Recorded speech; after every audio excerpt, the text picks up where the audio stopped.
Hey, it's Benji Cole, son of Al Cole from CBS Radio and host of the syndicated talk show, People of Distinction. A talk that gives you an in-depth view of some of the most dynamic, intelligent, and successful people on the planet. Run to our website, alcoleenterprises.com for more info. Email me through benji@alcoleenterprises.com if you'd like to get involved with what we have going. And as always, please continue to like and follow our broadcasts. People of Distinction is internationally syndicated solely due to the love and support that you all continue to give. We're available across all major distributors, and as long as you keep following, we're going to continue to put out the content. Now sit back and strap in, because on the line with us today, we have the impressive Nancy L.A. Ruhl. Now we're going to be discussing her incredible autobiography, Clues from Heaven. It's Amazon, it's Barnes & Noble, it's a lot of other places, man. Type it into a search bar, sit back, and be greeted with it all. And before I go any further, I want to point out the fact that Nancy was brought to us by author Reputation Press. So for my writers out there listening in who have gone through their process, creating their masterpiece, and now you find yourself between a rock and a hard place. Because, listen, you've spent some sleepless nights creating this masterpiece, but now you need some assistance moving it. Head on over to authorreputationpress.com because they're more than equipped to help you do just that. And listen, it is an absolute pleasure to have Nancy here on the line. Man, listen, we all have moments where life feels like a series of random events, right? I mean, I know you know what I'm talking about, and I know you've all experienced it. Well, here's a question for you, man. What if those random events were actually a roadmap? No. Okay. Follow me here, all right? Especially those skeptics out there, man, because I get it. If you're a natural-born skeptic who explains every gut feeling, every chance encounter, man, we're about to challenge your entire worldview. From the jungles of paradise to a life-threatening government crisis, Nancy joins us to discuss a journey where tragedy and supernatural surprises collide. And she's here to ask the question, what if your biggest coincidences are actually heaven's way of getting your attention? I love that question. I love that perception. And I'm about to love this discussion we're getting ready to have, man. Sit back, strap in. Remember, we're only going to scratch the surface here today. By the time we've concluded, the ball's in your court, okay? You're going to have to run, purchase your copies, and fill in the gaps for yourselves. Nancy, first and foremost, welcome to the network, and thank you for being with us. How are you doing today? It's my pleasure to be here. Nancy, we're looking forward to this discussion. I love what this book is about. Not only the fact that we're journeying alongside you, but what we're going to be able to gain from this is something I think is truly remarkable, and I know my listening audience is going to benefit from it as well. Let's start off first and foremost. Nancy, tell us more about yourself and your background. Yeah, I happened to be born in the Philippines, and by the time I was 9.5, I'd been halfway around the world 3 times. And as a result, I had many unusual experiences in different countries and death-defying experiences. One notable one was a sea monster that managed to stop a ship I was on and nearly capsized our ship as we passed through what they call the Coral Triangle, a place where 3 seas cross the Sulu Sea, the China Sea, and the Pacific Ocean. Wow. And in order to get around one island to another, my dad built a houseboat, and we explored islands in the most interior part of the Philippines, hiking through jungles and playing on the beaches. And we even discovered a primitive tribe not previously known to the world. We survived typhoons so fierce it left sharks up in the coconut trees. And I also fell off a boat with a pile of lumber on top of me into the deepest known ocean in the world, called the Mindanao Deep. And then I had to be rescued, of course. I was chased through a jungle by what they call a huramentado, a crazy man, with a long sword called a bolo. And in addition to being chased by wild animals, so it created a lot of excitement. Mm-hmm. And at an American boarding school, I was also chosen to take care of a monkey that loved to escape his cage and terrorize everybody. And I was chosen to capture him and put him back in his cage. His humorous and unrepentant antics caused a maid to pass out, among other things. So I gave him a whole chapter in my book just for some good laughs. And when I got older and was working for the Department of Justice, the U.S. Attorney's Office, someone wrote me a threatening letter one day saying that he was coming to kill me, and not only gave the date that he was coming, but actually showed up and headed to the counter where I was seated. And then the result of that story is, of course, in the book. Shortly thereafter, the U.S. Attorney had to put the receptionist at the front counter behind bulletproof glass when an assistant U.S. Attorney in Washington, D.C. was shot to death in his office. When I was younger, I just took it all for granted, but when I got older and escaped death so many times, it became obvious to me that my life was being watched over by an intelligent being. Wow.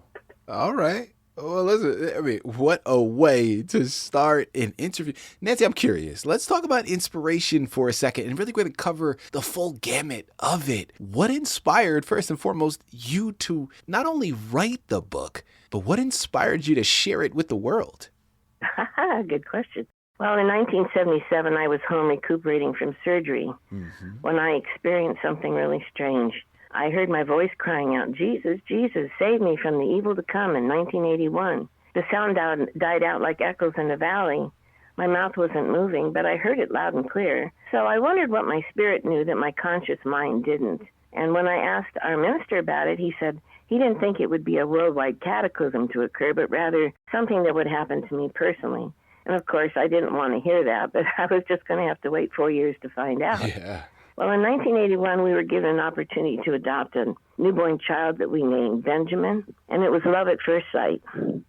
And about a week before the 6 months deadline, by California law for the mother to make up her mind, she notified social services that she wanted her baby back, which totally devastated us. And at the same time, an investment went sour, so I pursued employment while we put our home up for sale, and it turned out that the evil to come was 3 major tragedies hitting us all about the same time. Now, some people say that love is not a blood tie, and this became obvious when we found out later that the birth mother took Benjamin back not to keep him, but to give him to another couple she had met during that 6 months timeline that were ethnically mixed, which we weren't. So I'm left to ask the question, what color is love? And I determined thereafter to let people know what happened in the hopes of preventing it from ever happening to anyone else again. Yeah. California law did change years later to reduce the time for adoptive parents to bond and for the birth mothers to make up their minds from 6 months to 1 month. But however, the damage had already been done to us and to Benjamin that will last a lifetime. So that was my reason, basically. I added other things into the book. I figured that to really understand everything about us, our background, I needed to do an autobiography. So there's many other stories in the book, and it's not just about adoption. People, listen, many other stories, and as I meant, we're only going to scratch the surface, man. So you got to head on over to Amazon, Barnes & Noble, and pick up your copies of Clues from Heaven, because this is one you absolutely don't want to pass up. I mentioned a moment ago, Nancy, that they're going to have to pick up the copies of the book so that they can gather it all. Listen, while we have you here on the line, Nancy, is there anything else? Are there other things that you would like to let us know? I get into the supernatural in my book, which might make that difficult for some people. But I tell how God at times puts like people and animals that have died on a hotline from heaven in a dream to let them send us a message of comfort, to let us know that they are with God on the other side and they're waiting to be reunited with us. It happened to me twice. And I tell about a fight between an angel and a demonic entity that occurred one night in our bedroom.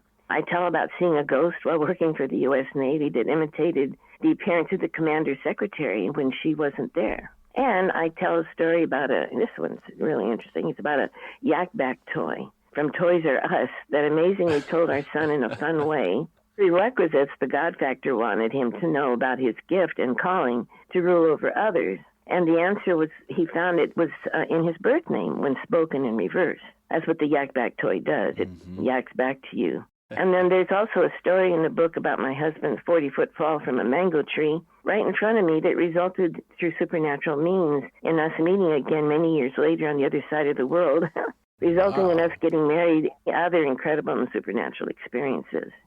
Oh, my God. Okay. All right, listen, man, I'm about to pick up the book myself. Okay, I need to head on over there. I need to figure these things out. This seems like a remarkable journey. I'm curious. So we talked about inspiration a little while ago. Well, let's dive back into that quickly because, listen, I interview authors all the time and I love hearing their stories. And I'm always a bit envious. Like my background is in filmmaking. Okay. So I'm a creative spirit just in a different medium, but I was never gifted with the ability to write. I can, but it's not like I wouldn't consider myself a writer. I want to know, where does the love for writing come from for you? I believe that it's because I'm related to a famous author, William Collins Bryant. Uh-huh. And also my parents, both of them were writers and speakers, et cetera. So it seems to come through the family line to me naturally. Okay. But actually, I wouldn't have written if it hadn't been for this story about Benjamin in the middle of the book, because that's what spurred my concern that this not happen to other people, because love is not a blood tie. And the mother, that, was obvious when the mother gave her son up to somebody else. Twice she gave him up. And it's also, you can ask, what color is love? If you've got God's love in your heart, you love everybody. It doesn't matter what color they are. Absolutely. And since I was raised in another culture, other than my ethnicity, it was easier for me to love people of another color. And I want people to understand that love is not a blood tie, and there's no color to love if they really love in their hearts. Nancy, I'm going to tell you, listen, I love that. That is what I say. That's a mic drop moment right there. Okay. Because listen, I know you're talking about your specific circumstance in your experience, but my goodness, is that not such a great message for today? It's talking about loving people that don't look like you, that come from different backgrounds. Whew, my goodness. I'm not going to dive down that rabbit hole. It's not the time for it, but I love what you just said, okay? My follow-up now, Nancy, throughout this entire process, from the journey of your life in experiencing these things to the journey of putting them all on the page and constructing this magnificent book, what was a highlight for you? That's a good question. My husband says that the story just flows. And that's because it's my autobiography, so it's going to start from when I was born to, when I finish. So that part I can't necessarily take credit for. It just sort of happened.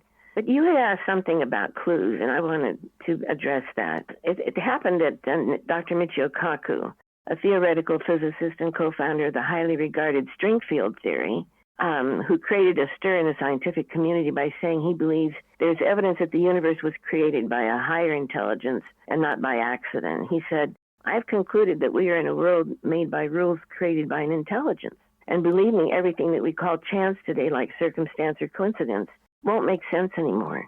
So to me, it's clear that we exist in a plan which is governed by rules that were created, shaped by universal intelligence, and not by chance. And in the 20th century, this universal intelligence was dubbed the God factor. So I refer to God as the God factor so they understand where I'm coming from. If you invite him into your life to participate with you, because he didn't come to create a religion, he came to create a relationship. He wants one with each of us, and he won't violate our free will. So we have to invite him to come and have a relationship with us. And he takes the bad things that happen to us and he turns them around for our good. And this helped to shape my understanding of reality, and I think we'll answer some of the questions you have about clues. I discovered that clues can be found in what we dub as circumstances or coincidence, because I was given 2 clues after Benjamin was taken from us. And I won't say what they are so that people will hopefully read the book, but one came at Thanksgiving and one came at Christmas when we were being denied the opportunity to see Benjamin and have him for the holidays. The mother had said we could, but she was I found out later, on cocaine and, probably wasn't her right frame of mind, because she couldn't remember later telling me that we could have him because she was going to have to work.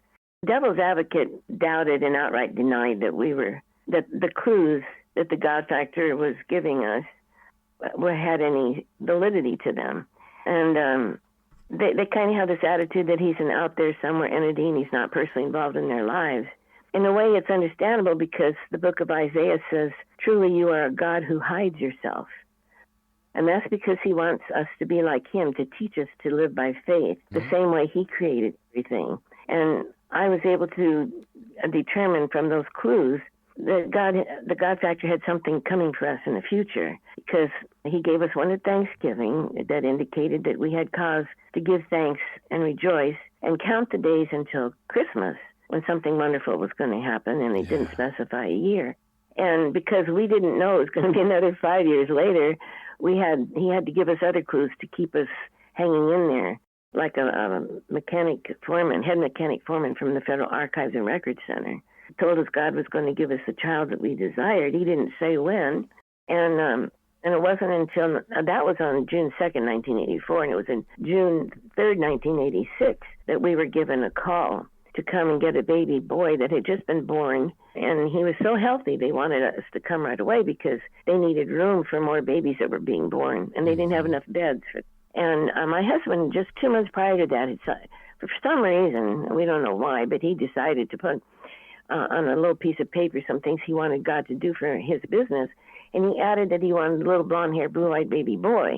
And when we got to the hospital and found out that this little boy was blonde-haired and blue-eyed, he says, "Remind me to show you this piece of paper in my shop." And I go, "What?" What does that have to do with anything? And so I was really surprised when it was all three things that he had asked for. And it was, the baby came exactly 2 years from the day of that mechanic foreman's prophecy, which was June 2nd, 1984. And this baby boy was born June 3rd, 86. So that's how I came onto this idea of clues. Look back at the things that are happening in your life. You can see, not maybe always, but in many cases, you might see a direction that he's taking you in your future. And he says his plans for us are good and not evil, to give us a future with hope and to prosper us and bring us to an expected end. So we don't have to be afraid of asking him for help, because his plans are only good. They're not evil.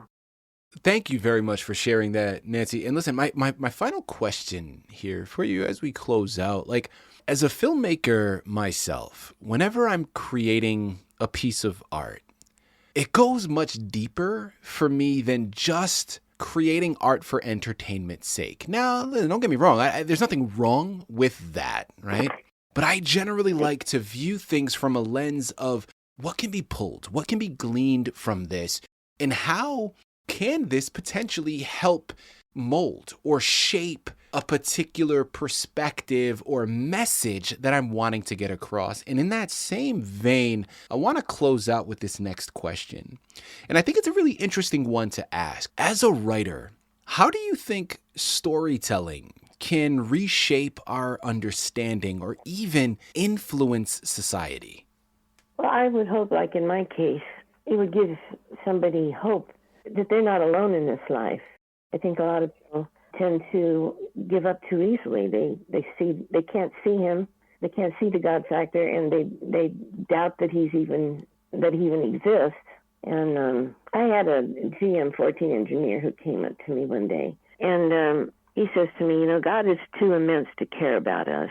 And I replied, well, the book of Matthew says the very hairs of your head are all numbered. So logic dictates that if he cares that much about how many hairs you have, then he must be interested in every aspect of your life.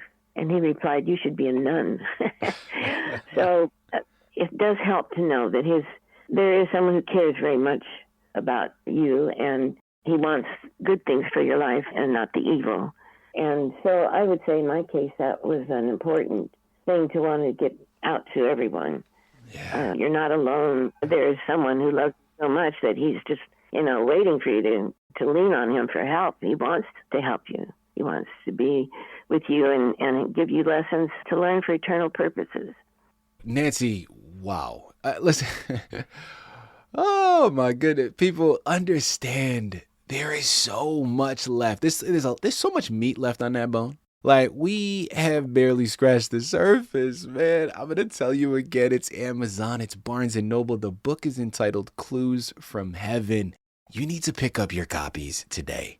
If this discussion reminded you that your challenges might actually be setting up a beautiful ending, then Nancy's mission is accomplished. All right, Clues from Heaven is out now, and it's the perfect read for anyone who needs a reminder that they aren't walking through life alone.